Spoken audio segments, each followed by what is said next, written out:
सभी श्रद्धालु साथियों को नवरात्रि की मंगलमय शुभकामनाएं। नवरात्रि के प्रथम दिन हम मां शैलपुत्री की पूजा करते हैं। यह नवदुर्गा का पहला रूप है और साधना की शुरुआत का प्रतीक भी।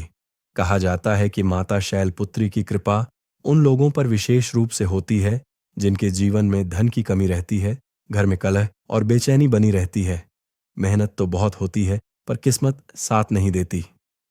तो आइए आज हम सुनते हैं मां शैलपुत्री की यह दिव्य व्रत कथा। बहुत समय पहले भारत के एक छोटे से गांव शांतिग्राम में माधव नाम का एक साधारण किसान रहता था।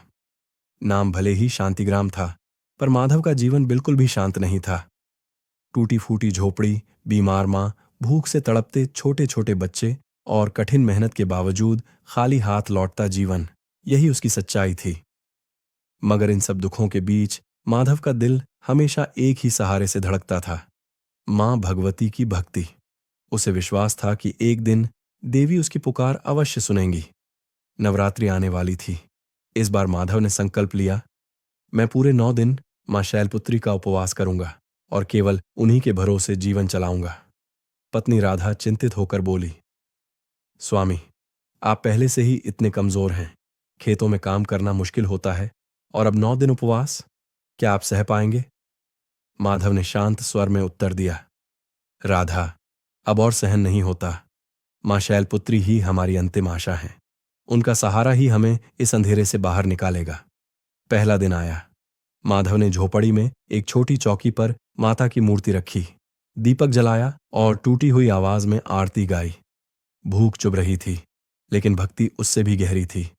दिन बीतते गए, भूख और कमजोरी बढ़ती रही। खेत में काम करना कठिन होता जा रहा था। तभी चौथे दिन उसकी मां को तेज बुखार चढ़ गया। गांव का वैद्य बोला, माधव, दवाइयां शहर से लानी होंगी, वरना हालत और बिगड़ जाएगी। मगर माधव के पास पैसे ही कहां थे। उसका दिल रो पड़ा। उसने मां शैलपुत्री की तस्वीर के सामने बैठकर कहा, हे मां, क्या यही मेरी परीक्षा है? मेरी मां की रक्षा करो। 5वां और 6ठा दिन और भी कठिन साबित हुए। गांव में सूखा पड़ गया, खेत सूख गए और मजदूरी बंद हो गई। घर का अनाज भी खत्म हो गया। बच्चे भूखे रोते और राधा आंसू बहाती। लोग कहते, माधव, ये कैसी भक्ति है? देवी देवता तो तभी खुश होते हैं जब हम अपना कर्तव्य निभाएं, उपवास छोड़ो और परिवार बचाओ। पर माधव के दिल की आवाज कुछ और थी, मेरा कर्तव्य केवल मां शैलपुत्री की शरण लेना है। 7वें दिन उसकी बूढ़ी मां की सांसें थमने लगीं। राधा रोकर बोली, स्वामी, अब तो मां हमें छोड़ रही हैं, कृपया उपवास तोड़ दीजिए। माधव का दिल चीर गया। एक ओर मां का उपवास, दूसरी ओर जन्म देने वाली मां की बिगड़ती हालत। पर उसने अपनी मां के कहे शब्द याद किए, बेटा, जब सारे दरवाजे बंद हो जाएं, तब ईश्वर का दरवाजा खुला रहता है। उसने आंसू बहाते हुए कहा, मां शैलपुत्री, चाहे मेरी जान चली जाए, पर मेरा विश्वास आपसे कभी नहीं टूटेगा।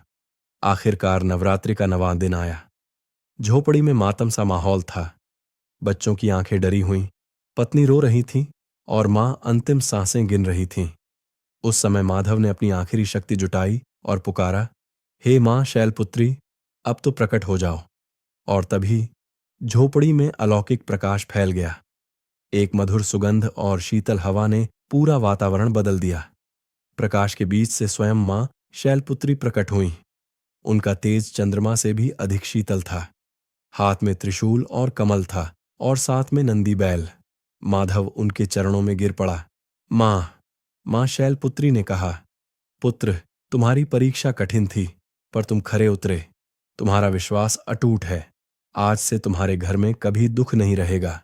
तुम्हारी मां स्वस्थ होंगी, बच्चे भूखे नहीं सोएंगे और परिवार में सुख शांति का वास होगा।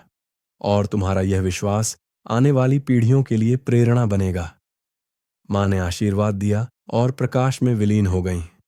उसी क्षण माधव की मां ने आंखें खोलीं। वह पूरी तरह स्वस्थ हो चुकी थीं। बच्चों के चेहरे पर मुस्कान लौट आई और झोपड़ी में रोशनी ही रोशनी भर गई। उस दिन के बाद से माधव का जीवन बदल गया। खेत लहलहाने लगे, घर में कभी अभाव न रहा और हर नवरात्रि में वह गांव वालों को मां शैलपुत्री की कथा सुनाता। ये कथा हमें सिखाती है कि जीवन में कितने भी कष्ट क्यों न हों, अगर भक्ति और विश्वास अटूट हों तो मां अवश्य कृपा बरसाती हैं।